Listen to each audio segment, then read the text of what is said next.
Last week, my phone died while I was trying to buy some lunch. And I don't mean low battery, I mean completely dead. And the place was cashless, of course. We don't accept cash, they said. And they looked at me like I rolled up with 3 goats, 2 chickens, and a wheel of cheese as my forms of payment. So there I stood, holding actual money, unable to buy a sandwich. And we've officially reached the point where real money isn't real enough. But here's what nobody talks about. While Silicon Valley dreams of a cashless future, and Sweden's out here saying they're almost 90% digital, billions of people worldwide still rely on cash, and about 1.4 billion adults don't have a bank account. Not because they're behind the times, but because for them, cash is the most reliable technology they have. I'm Jenny, and today we're exploring why, despite some people predicting that our bank accounts will be linked to our retinas, these paper rectangles and these metal circles in your wallet aren't going extinct anytime soon. Why cash still matters in a digital world, and the trust factor, why paper beats pixels. Okay, let's talk about trust. When you hand someone a $20 bill, that transaction is done. Complete. No intermediaries, no processing time, no pending status. It's one of the few payment methods that doesn't require you to trust anyone except the person standing right in front of you. Well, occasionally they pull out that invisible ink counterfeit testing marker thing, but that's really more about them than you. A recent payment study shows that in the US, cash is still the most used method for small purchases. Think under about $25. In Germany, about half of in-store payments are still made in cash. Germans actually have a word, which means only cash is real. A shame for all of us who thought we were participating in the collective reality. They're not being old-fashioned. They remember what happens when systems don't work. In big system hiccups, the pattern's the same. The global outage in July of 2024. Banks, airlines, retailers, even point-of-sale terminals glitched out all at once. Apps errored, card readers froze, but cash, she kept on trucking, as they say. Look around any farmer's market, food truck gathering, or street fair. Even in 2025, even in major cities, it feels like half of these vendors only take cash. Not because they're tech-phobic, but because payment processors often take 2 to 3% per transaction. Multiply that by hundreds of transactions, and you can see how it adds up really fast, especially for small business owners. The infrastructure reality check. Here's something that might shock you. Only about 67% of the world's population has access to the internet. That means 3 billion people couldn't use digital payments even if they wanted to. In some of the world's biggest markets, cash is still a rational choice. Japan's cashless payment ratio was about 43% in 2024, which means cash still accounts for a majority by value. In Mexico and Indonesia, cash remains a leading way to pay in person, especially for small purchases and in informal markets. And these aren't behind the times places. People are optimizing for reliability, fees, and access based on their real circumstances. I talked to my friend whose family lives in the Philippines, and she explained it perfectly. There aren't brownouts or passwords with cash, and my mom has a long memory.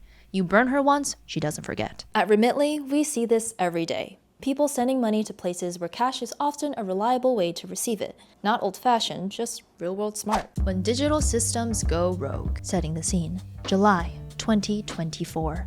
A faulty software update triggered what experts called the largest IT outage in history, crashing millions of Windows systems across banks, retailers, airlines, and government services.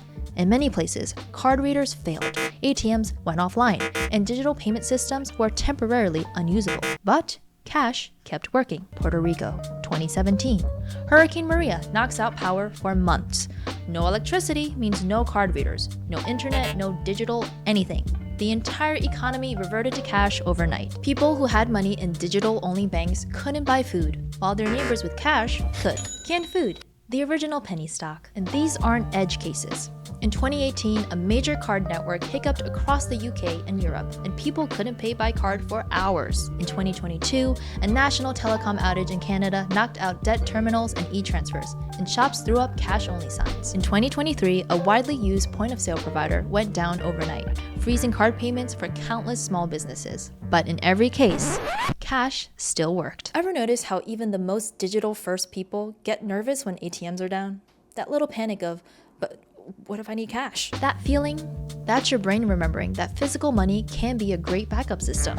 The psychology of physical money. There's something psychologically different about physical money. When you hold cash, you're holding actual value. It has weight, texture, maybe even a smell. A weird smell, but still. Studies show that people spend less when using cash compared to cards. It's called the pain of payment. Physically handing over money activates loss aversion in your brain. Digital payments bypass this. The less real money feels, the easier it is to spend. I tried a cash-only month last year as an experiment. The first week was annoying. Constant ATM visits, calculating exact amounts, coins collecting at the bottom of my bag. But by week 3, something shifted. I was more aware of every purchase I made. I negotiated prices, I skipped impulse buys, I saved compared to my usual spending, just from using paper instead of plastic. The economics of inclusion. Here's something we don't talk about enough. Going cashless can exclude people. It might exclude the elderly, who may not be comfortable with digital systems.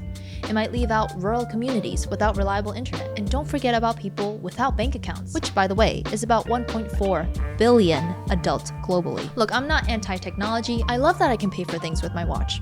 And that I can also meet my future life partner while scrolling through profiles at breakfast. But what I'm trying to say is, sometimes the old solution works better for a lot of people.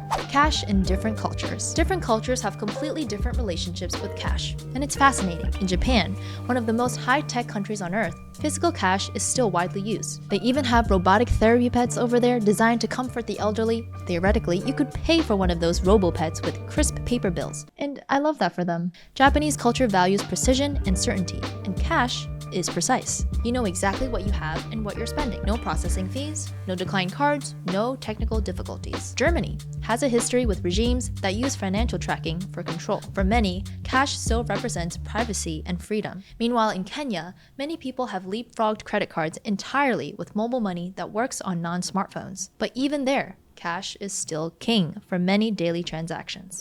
The future isn't cashless, it's choice. So what does this all really mean? It's not just about how we pay. It's about trust, flexibility, access, and choice. For some, digital is the future. For others, especially in places where cash still works best, or in moments when systems fail, paper brings peace of mind. At Remitly, we know that people live and send in different ways. So we support both digital transfers and cash pickup in thousands of cash pickup options around the world. Because the future of money should reflect how people actually live, not leave anyone behind. Now, if you'll excuse me, this taco truck is cash only, and honestly, I respect that. Thanks for watching. If you found this video helpful, hit like and subscribe for more content that tackles topics that I think are worth discussing. Drop a comment with what you'd like to see next. I'm always up for covering something new.